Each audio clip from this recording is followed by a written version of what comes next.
ನಮಸ್ಕಾರ ಸ್ನೇಹಿತರೆ. ರಾಮಾಯಣ ಎಂದರೆ ಮೊದಲು ನಮಗೆ ನೆನಪಾಗುವುದು ರಾಮ ರಾವಣರ ಯುದ್ಧ.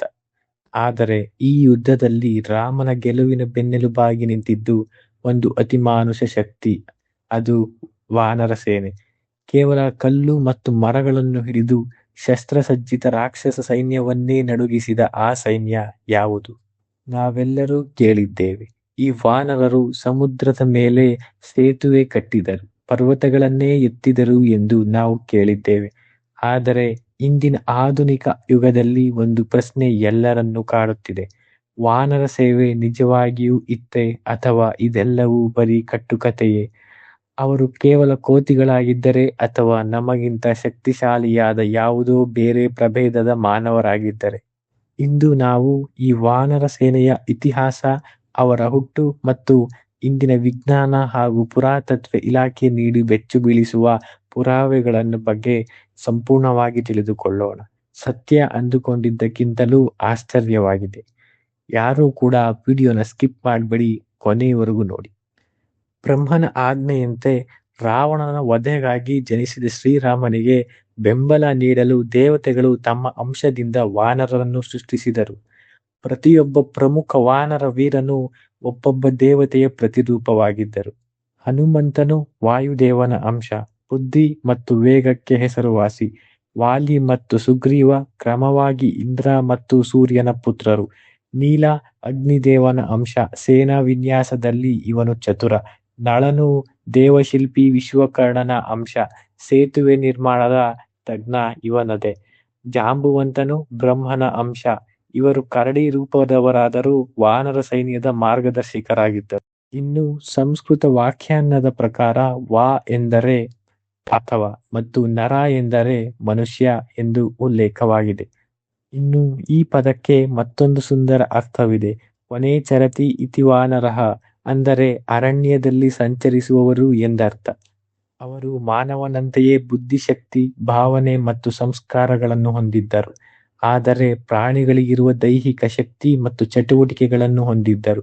ಅವರು ವೇದ ಘೋಷಣೆಗಳನ್ನು ತಿಳಿದುಕೊಂಡಿದ್ದರು ಮತ್ತು ಸಂಸ್ಕೃತದಲ್ಲಿ ಮಾತನಾಡಬಲ್ಲವರಾಗಿದ್ದರು ಎಂಬುದಕ್ಕೆ ಹನುಮಂತನು ಮೊದಲ ಭೇಟಿಯಲ್ಲೇ ರಾಮನನ್ನು ಪಾಂಡಿತ್ಯಪೂರ್ಣವಾಗಿ ಮಾತನಾಡಿಸಿದ ಪ್ರಸಂಗವೇ ಸಾಕ್ಷಿ. ಇನ್ನು ವಾನರರು ಕೇವಲ ಸಂಖ್ಯೆಯಲ್ಲಿ ದೊಡ್ಡವರಾಗಿರಲಿಲ್ಲ, ಅವರಲ್ಲಿ ಅದ್ಭುತವಾದ ಕೌಶಲ್ಯಗಳಿದ್ದವು. ಕಾಮರೂಪಿಗಳು, ಅಂದರೆ ಇವರು ತಮಗೆ ಬೇಕಾದ ರೂಪ ಮತ್ತು ಗಾತ್ರವನ್ನು ಧರಿಸುವ ಸಾಮರ್ಥ್ಯ ಹೊಂದಿದ್ದರು. ಉದಾಹರಣೆಗೆ, ಹನುಮಂತನು ಲಂಕೆಯಲ್ಲಿ ಸಣ್ಣ ರೂಪ ತಾಳಿದ್ದು. ನೈಸರ್ಗಿಕ ಆಯುಧಗಳ ಬಳಕೆ, ಇವರು ಲೋಹದ ಆಯುಧಗಳಿಗಿಂತ ಹೆಚ್ಚಾಗಿ ಮರಗಳು, ಬಂಡೆಗಳು ಮತ್ತು ತಮ್ಮ ಉಗುರು ಹಲ್ಲುಗಳನ್ನೇ ಆಯುಧಗಳನ್ನಾಗಿ ಬಳಸುತ್ತಿದ್ದರು. ಇನ್ನು ತಾಂತ್ರಿಕ ನೈಪುಣ್ಯ, ಸಮುದ್ರದ ಮೇಲೆ ರಾಮ ಸೇತು ನಿರ್ಮಿಸಿದ್ದು ಇತಿಹಾಸದ ದೊಡ್ಡ ಇಂಜಿನಿಯರಿಂಗ್ ಅದ್ಭುತ ಅಂತಾನೆ ಹೇಳ್ಬೋದು. ನಳ ಮತ್ತು ನೀಲರ ನೇತೃತ್ವದಲ್ಲಿ ಇಡೀ ಸೇನೆ ಬಂಡೆಗಳನ್ನು ತೇಲುವಂತೆ ಮಾಡಿ ಸೇತುವೆಯನ್ನು ಕಟ್ಟಿದರು. ಇನ್ನು ವಾನರರು ರಾಮಾಯಣದಲ್ಲಿ ಕೇವಲ ಸಹಾಯಕರಲ್ಲ, ಅವರು ಭಕ್ತಿ, ಶಕ್ತಿ ಮತ್ತು ಯುದ್ಧತಂತ್ರದ ಸಂಕೇತಗಳು. ಹನುಮಂತನ ಅಪ್ರತಿಮ ಭಕ್ತಿ, ಸುಗ್ರೀವನ ಸ್ನೇಹ ಮತ್ತು ಅಂಗದನ ಸಾಹಸಗಳು ಇಲ್ಲದಿದ್ದರೆ ರಾಮನ ಲಂಕಾ ವಿಜಯ ಅಸಾಧ್ಯವಾಗುತ್ತಿತ್ತು. ಅವರು ಪ್ರಕೃತಿ ಮತ್ತು ಪುರುಷನ ನಡುವಿನ ಅವಿನಾಭಾವ ಸಂಬಂಧಕ್ಕೆ ದಿವ್ಯ ಉದಾಹರಣೆಯಾಗಿದ್ದರು.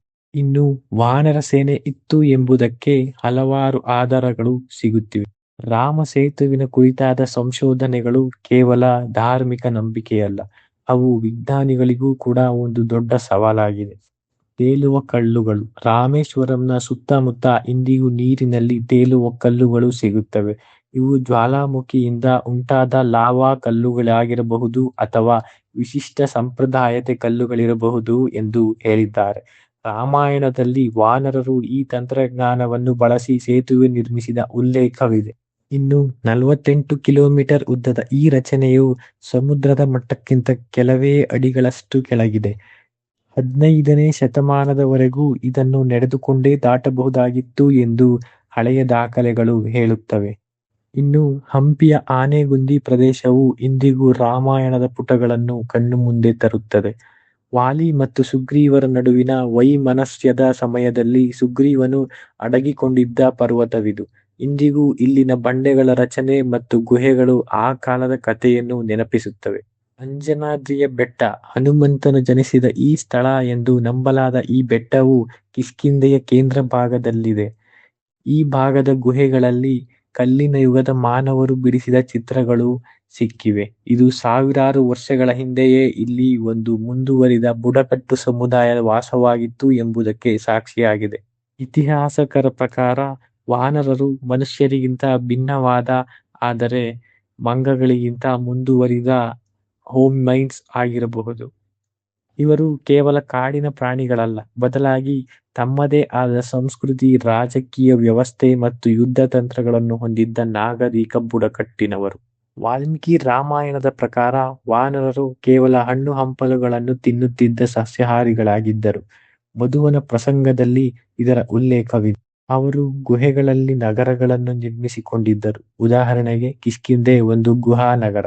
ಇದು ಅವರು ಪ್ರಕೃತಿಯ ಜೊತೆಗೆ ಅತ್ಯಂತ ಸಾಮರಸ್ಯದಿಂದ ಬದುಕುತ್ತಿದ್ದರು ಎಂಬುದನ್ನು ತೋರಿಸುತ್ತದೆ. ಇನ್ನು ವಾನರ ಸೇನೆಯ ಅತಿದೊಡ್ಡ ರಹಸ್ಯವೆಂದರೆ ಅವರ ತಂತ್ರಜ್ಞಾನ ಮತ್ತು ಸಂಘಟನೆ. ನಳ ಮತ್ತು ನೀಲ ಕೇವಲ ಶಿಲ್ಪಿಗಳಲ್ಲ, ಅವರು ಅಂದಿನ ಕಾಲದ ದ್ರವ್ಯಶಾಸ್ತ್ರ ಮತ್ತು ಭೂಮಿ ವಿಜ್ಞಾನವನ್ನು ಬಲ್ಲವರಾಗಿದ್ದರು. ಇನ್ನು ವಾಲ್ಮೀಕಿ ರಾಮಾಯಣದಲ್ಲಿ ಈ ವಾನರು ಸೇತುವೆ ನಿರ್ಮಿಸಲು ಬಳಸಿದ ಮರಗಳು ಮತ್ತು ಕಲ್ಲುಗಳ ಬಗ್ಗೆ ಸುದೀರ್ಘ ವಿವರಣೆ ಇದೆ. ಅವರು ಹಗುರವಾದ ಆದರೆ ಗಟ್ಟಿಯಾದ ಕಲ್ಲುಗಳನ್ನು ಆರಿಸಿದ್ದರು. ಆಧುನಿಕ ವಿಜ್ಞಾನದ ಪ್ರಕಾರ ಫ್ಯೂಮಿಸ್ ಕಲ್ಲುಗಳು ರಂಧ್ರಗಳಿಂದ ಕೂಡಿದ್ದ ನೀರಿನಲ್ಲಿ ತೇಲುವ ಗುಣ ಹೊಂದಿವೆ. ಇನ್ನು ಸೇತುವೆಯು ಸಮುದ್ರದ ಅಲೆಗಳ ಹೊಡೆತಕ್ಕೆ ಸಿಕ್ಕಿ ಕೊಚ್ಚಿ ಹೋಗದಂತೆ ಅದನ್ನು ಬಂಧಿಸಲು ಅವರು ಬಳಸಿದ ತಂತ್ರಜ್ಞಾನವೇ ಅದ್ಭುತವಾಗಿತ್ತು. ಅದನ್ನು ನಾವು ಇಂದಿನ ದಿನದಲ್ಲಿ ಲಾಕಿಂಗ್ ಮೆಕ್ಯಾನಿಸಮ್ ಅಂತಾನೆ ಹೇಳ್ಬೋದು. ಮೊದಲು ಗಟ್ಟಿಯಾದ ಬಂಡೆಗಳು, ನಂತರ ಮಣ್ಣು ಮತ್ತು ಮರಗಳನ್ನು ಬಳಸಿ ಹಂತ ಹಂತವಾಗಿ ಇದನ್ನು ನಿರ್ಮಿಸಲಾಯಿತು. ಲಕ್ಷಾಂತರ ಸಂಖ್ಯೆಯಲ್ಲಿದ್ದ ವಾನರ ಸೈನ್ಯವನ್ನು ಹಸಿದಿರದಂತೆ ನೋಡಿಕೊಳ್ಳುವುದು ಮತ್ತು ಶಿಸ್ತಿನಿಂದ ಮುನ್ನಡೆಸುವುದು ಸುಲಭದ ಮಾತಾಗಿರಲಿಲ್ಲ. ವಾನರ ಸೇನೆಯಲ್ಲಿ ಸ್ಪಷ್ಟವಾದ ಶ್ರೇಣಿಗಳಿದ್ದವು. ಸುಗ್ರೀವನು ರಾಜನಾದರೆ ಹನುಮಂತ ಮತ್ತು ಅಂಗದರು ದಳಪತಿಯಾಗಿದ್ದರು. ಅವರ ಕೆಳಗೆ ನೂರಾರು ನಾಯಕರು ಕೂಡ ಇದ್ದರು. ರಾವಣನ ಸೈನ್ಯದ ಚಲನವಲನಗಳನ್ನು ಗಮನಿಸಲು ಮತ್ತು ಮಾಹಿತಿಯನ್ನು ರವಾನಿಸಲು ಅವರು ಗುಪ್ತಚರ ಜಾಲವನ್ನೇ ಹೊಂದಿದ್ದರು. ಇನ್ನು ವಾನರ ಸೈನ್ಯವು ಅವರ ಬಳಿ ಲೋಹದ ಆಯುಧಗಳಿರಲಿಲ್ಲ, ಆದರೆ ತಮ್ಮ ಸುತ್ತಮುತ್ತಲಿದ್ದ ನೈಸರ್ಗಿಕ ಸಂಪನ್ಮೂಲಗಳನ್ನು ಶಕ್ತಿಯುತ ಆಯುಧಗಳನ್ನಾಗಿ ಬಳಸಿಕೊಂಡರು. ಉದಾಹರಣೆಗೆ ಬಂಡೆ, ಮರಗಳು ಮತ್ತು ಅವರ ಉಗುರುಗಳು. ಇನ್ನು ಅವರಿಗೆ ಅವರ ನಾಯಕತ್ವದ ಮೇಲಿದ್ದ ನಂಬಿಕೆ, ಶ್ರೀರಾಮನ ಮೇಲಿದ್ದ ಅಚಲವಾದ ನಂಬಿಕೆ ಮತ್ತು ರಾಮನಾಮದ ಶಕ್ತಿಯು ಅವರನ್ನು ಅಸಾಧ್ಯವಾದುದನ್ನು ಸಾಧಿಸುವಂತೆ ಮಾಡಿತು. ಒಬ್ಬ ವ್ಯಕ್ತಿ ಸಾಧಿಸಲಾರದ್ದನ್ನು ಒಂದು ಸಮುದಾಯ ಸಾಧಿಸಬಲ್ಲದು ಎಂಬುದಕ್ಕೆ ರಾಮ ಸೇತುವೆ ಅತಿದೊಡ್ಡ ಉದಾಹರಣೆ. ಇಂದು ನಾವು ಹಂಪಿಯಲ್ಲಿ ಕಾಣುವ ಬೃಹತ್ ಬಂಡೆಗಳ ರಾಶಿಗಳು ಆ ಕಾಲದಲ್ಲಿ ವಾನರರು ಯುದ್ಧದ ತಯಾರಿಗಾಗಿ ಅಥವಾ ರಕ್ಷಣೆಗಾಗಿ ಬಳಸಿದ ಕೋಟೆಗಳಂತೆ ಕಾಣುತ್ತವೆ. ಇದು ಕೇವಲ ಪ್ರಕೃತಿಯ ಸೃಷ್ಟಿಯೋ ಅಥವಾ ಅಂದಿನ ವಾನರ ಸಮಾಜದ ವಾಸ್ತುಶಿಲ್ಪಿಯೋ ಭಾಗವೋ ಎಂಬುದು ಇಂದಿಗೂ ಕುತೂಹಲಕಾರಿ ವಿಷಯವಾಗಿದೆ. ಒಟ್ಟಾಗಿ ಹೇಳುವುದಾದರೆ ವಾನರ ಸೇನೆ ಎಂಬುದು ಕೇವಲ ಕಲ್ಪನೆಯಲ್ಲ. ಲಂಕೆಯ ಅಶೋಕವನದಿಂದ ಹಿಡಿದು ಹಂಪಿಯ ಗುಹೆಗಳವರೆಗೂ, ರಾಮ ಸೇತುವಿನ ಕಲ್ಲುಗಳಿಂದ ಹಿಡಿದು ಸ್ಥಳೀಯ ಸಂಪ್ರದಾಯಗಳವರೆಗೂ ಎಲ್ಲವೂ ಅವರ ಅಸ್ತಿತ್ವವನ್ನು ಸಾರುತ್ತಿವೆ. ಅವರು ಕೇವಲ ಕೋತಿಗಳಲ್ಲ, ಅವರು ಧರ್ಮದ ರಕ್ಷಣೆಗಾಗಿ ನಿಂತ ಶಕ್ತಿಶಾಲಿ ಯೋಧರು. ಇತಿಹಾಸದ ಪುಟಗಳಲ್ಲಿ ಅಡಗಿರುವ ಈ ವಾನರ ಸೇನೆಯ ವೀರಗತೆ ಇಂದಿಗೂ ನಮಗೆ ಸ್ಫೂರ್ತಿಯಾಗುತ್ತದೆ. ಜೈ ಶ್ರೀರಾಮ್, ಜೈ ಹನುಮಾನ್ ಅಂತ ಹೇಳ್ತಾ, ಈ ಮಾಹಿತಿ ನಿಮಗೆ ಇಷ್ಟ ಆಗಿದ್ರೆ ಈ ವಿಡಿಯೋನ ಲೈಕ್ ಮಾಡಿ, ಶೇರ್ ಮಾಡಿ ಮತ್ತೆ ಸಬ್ಸ್ಕ್ರೈಬ್ ಮಾಡಿ. ಎಲ್ರಿಗೂ ಧನ್ಯವಾದಗಳು.